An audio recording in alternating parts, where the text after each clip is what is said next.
त्यावरची लढाई चालू आहे, ती प्रखरतेने आपण पुढे ढकलणार आहोत, ती होणार आहे. परंतु होतं कसं की एखादा गुन्हा झाल्यानंतर न्यायालयीन लढाई जी आहे ती फार महत्त्वाची असते. आम्ही अगदी गेल्या 1-2 वर्षापासून आम्ही सगळे सोबत काम करतो. आता या घटनेमध्ये जे काही आरोपी आहेत त्या आरोपींना अटक केली जात नाही आहे. तर ही गोष्ट लक्षात ठेवा की गुन्हा दाखल झाल्यानंतर ज्या ज्या आरोपीची नावं FIR असतात अशा सगळ्यांनाच अटक केली जाते का, तर असं नसतं.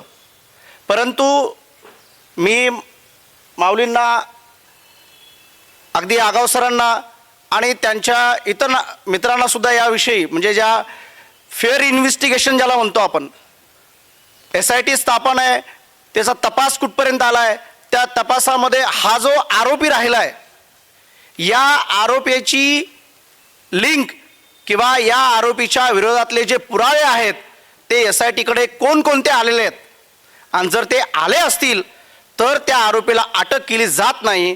याचा अर्थ असा की याच्या पाठीमागे राजकीय षडयंत्र आहे किंवा हा दबावापोटी हे याला अटक करत नाहीत. मग मार्ग कोणता आहे? कारण आपण या ठिकाणी ज्या विषयावर बोलायला आलो आहेत तो महत्त्वाचा आहे. एक म्हणजे की आपण केसमध्ये सध्या सेशन आहे आणि सेशन कोर्टाकडे आपण फेअर इन्व्हेस्टिगेशनसाठी सुद्धा एक अर्ज करू शकतो. त्याचा फायदा असा होईल की कोर्टाचं देखरेख त्या केसवर राहील. आणि जे काही SIT आहे, SIT म्हणजे काही फारसं काही वेगळं नसतं. म्हणजे ज्या ठिकाणी एखादा पोलीस अधिकारी हा त्या गुन्ह्याचा तपास करतो त्याच्याऐवजी 4-5 लोक एकत्र येऊन त्या गुन्ह्याचा तपास करतात, एखादा वरिष्ठ अधिकारी वगैरे देतात त्यावर. त्यामुळे तुम्ही असं समजू नका की ते फार काही चांगलं काम करतील, असं नाही.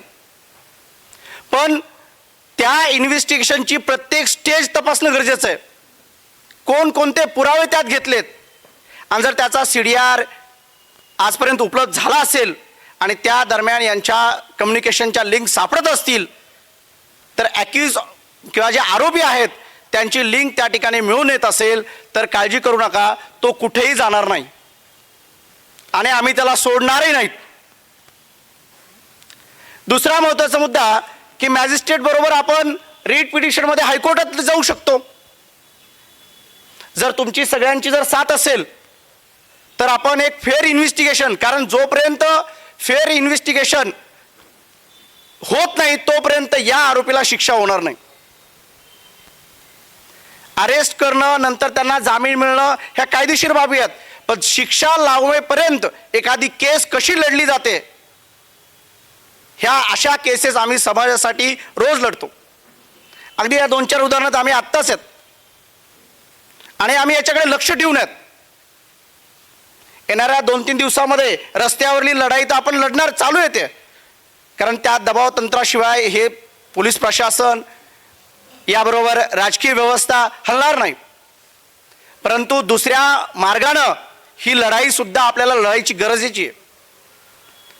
आणि त्यामुळे 2-3 दिवसामध्ये आम्ही या सगळ्या बाबी कुठपर्यंत आल्यात आणि त्याच्यामध्ये काय काय करता येईल हे आम्ही नक्की करणार आहोत. उद्या परवा दिवशी आम्ही या विषयावर बोलू आणि पुढे ही लढाई नक्की लढू. बाकी रस्त्यावरल्या लढाईसाठी आपण सगळे सोबत आहोत. माझे 2 शब्द थांबवतो.